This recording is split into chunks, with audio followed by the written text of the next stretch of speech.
Jafar Babu JB garden.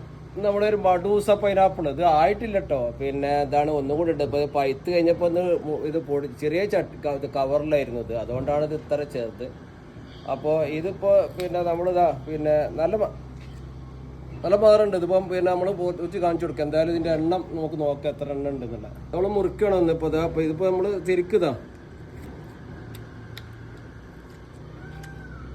ഓരോന്നുണ്ട്. ഇത് ശരിക്കും നമുക്ക് പിന്നെ കഴിക്കാൻ മാത്രം ചെറുതായിട്ടുള്ളതുണ്ട്, മറ്റേതാണ് ഉള്ളിലുള്ളതാണ് വലുതുണ്ടാവുക.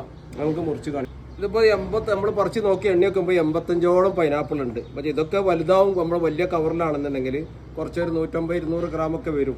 ഇത് നമുക്ക് തൈകളാക്കിയിട്ട് ഉപയോഗിക്കാം. ഇനിയിപ്പോൾ ഇതിൻ്റെ വലുതാണ്, ഇതാണ് അതിൻ്റെ വലുതുള്ളത്. അപാര മണമാണ്, കാരണം അത്രയും നല്ല ഒരു മണമാണ്. ഇതിപ്പോൾ എന്തായാലും ഇപ്പോൾ നമുക്ക് ഇതിപ്പോൾ കാരണം മധുരം എന്ന് പറഞ്ഞാലും പറയണ്ട, പൈനാപ്പിളല്ലേ എന്തായാലും നല്ല മധുരം തന്നെ ആയിരിക്കും. ഇതിപ്പോൾ നല്ല